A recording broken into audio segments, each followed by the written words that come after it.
किसान भाइयों, लहसुन की फसल से इस बार एक अच्छा उत्पादन निकालना, एक अच्छी क्वालिटी का कंद निकालना बहुत ही गंभीर चुनौती के बराबर है। क्योंकि जब किसान भाइयों की जो लहसुन की फसल है 40 से 50 दिनों की हुई और उसके अंदर जो है बारिश हो गई। बारिश होने के बाद में जो है कोहरा आया और कोहरे के कारण लहसुन की फसल में पीलापन देखने को मिला, बहुत ही ज्यादा मात्रा में पीलापन देखने को मिला। और पीलापन को दूर करने के लिए किसान भाइयों ने दवाइयों का स्प्रे किया। कुछ किसान भाइयों के यहाँ से पीलापन लहसुन की फसल से दूर हुआ और कुछ किसान भाइयों ने वापस डबल स्प्रे किया।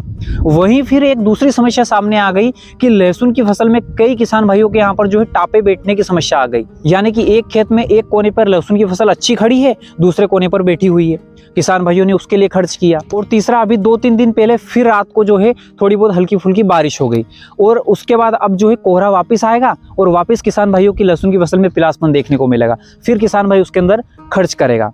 तो इन 2-3 कारणों की वजह से इस बार जो है लहसुन की फसल में जो उत्पादन को एक अच्छा उत्पादन निकालने में किसान भाइयों को बहुत ही चुनौतियों का सामना करना पड़ेगा। तो किसान भाइयों, आज की इस वीडियो में बात करेंगे कि अगर आपके लहसुन की फसल 70, 80 या 90 दिन की हो गई है और उसके अंदर जो है पीलापन देखने को मिल रहा है, क्योंकि अभी 2 से 3 दिन पहले जो बारिश हुई है, अभी जो बारिश हुई है ये कई इलाकों में हुई है और कई इलाकों में नहीं हुई है। तो बारिश के कारण आपकी लहसुन की फसल में पीलापन जरूर देखने को मिलेगा और आपको इस पीलापन को दूर करना है। क्योंकि ये जो स्टेज है 70 से 80 दिनों की, ये बहुत ही क्रिटिकल स्टेज होती है। क्योंकि जब 90 से 100 दिनों की हमारी लहसुन की फसल हो जाती है तो पौधा जो है अपनी पूरी ताकत ऊपर से कंद को फुलाने में लगाता है।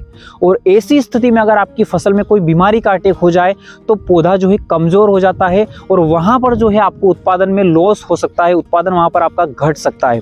और इस स्थिति में आपको अच्छे फंगिसाइड का यूज करना है ताकि लहसुन की फसल में 80, 90, 100 दिनों में कोई पीलापन देखने को ना मिले और बीमारी ना रहे, जिससे लहसुन की फसल से एक अच्छा उत्पादन हम ले सके।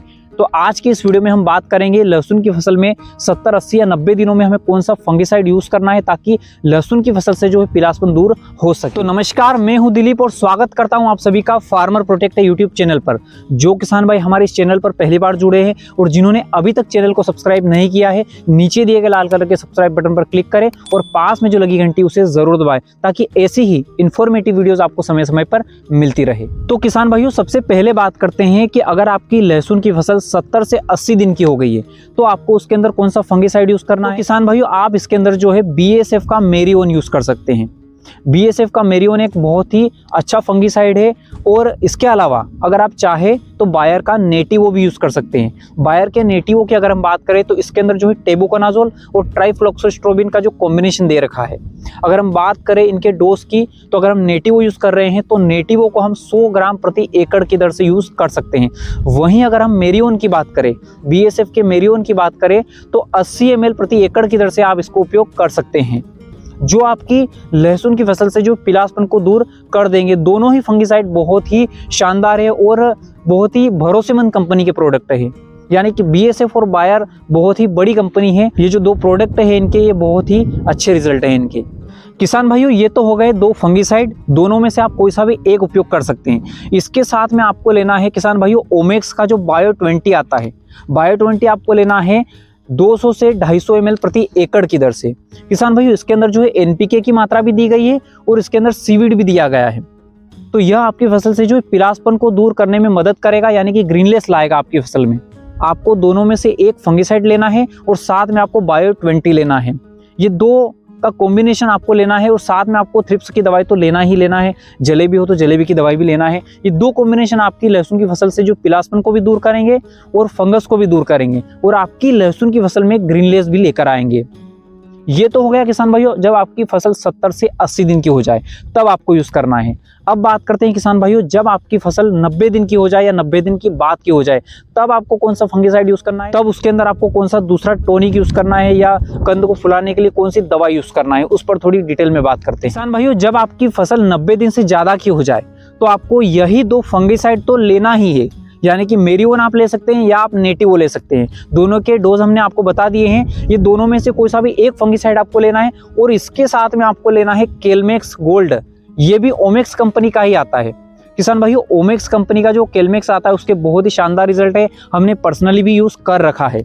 अगर हम इसकी बात करें कि इसके अंदर क्या कंटेंट दे रखे हैं तो किसान भाइयों, इसके अंदर जो है कैल्शियम है। अब मैंने आपको पिछली वीडियो में बताया है कि कैल्शियम क्या है। कैल्शियम एक द्वितीय पोषक तत्व है।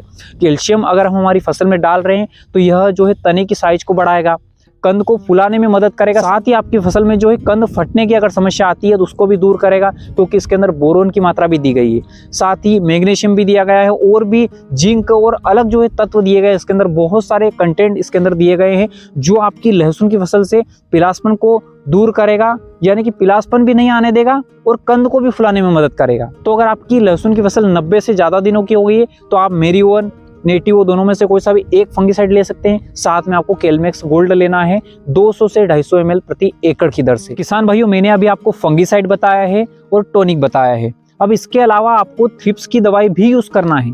आपको खेत पर जाकर के देखना है, अगर आपके यहाँ पर थ्रिप्स ज्यादा है तो आपको हेवी टेक्निकल लेना है, अगर आपके यहाँ पर थ्रिप्स मीडियम है तो आप इमिडा और फिप्रोनिल ले सकते हैं, यहाँ पर इमिडा और लेमड़ा भी ले सकते हैं। किसान भाइयों, अभी फिलहाल अगर देखा जाए तो थ्रिप्स का अटैक जो है बहुत कम मात्रा में है। अगर आप इमिडा और साथ में लेमड़ा लेंगे तो भी आपके यहाँ से थ्रिप्स खत्म हो जाएगी।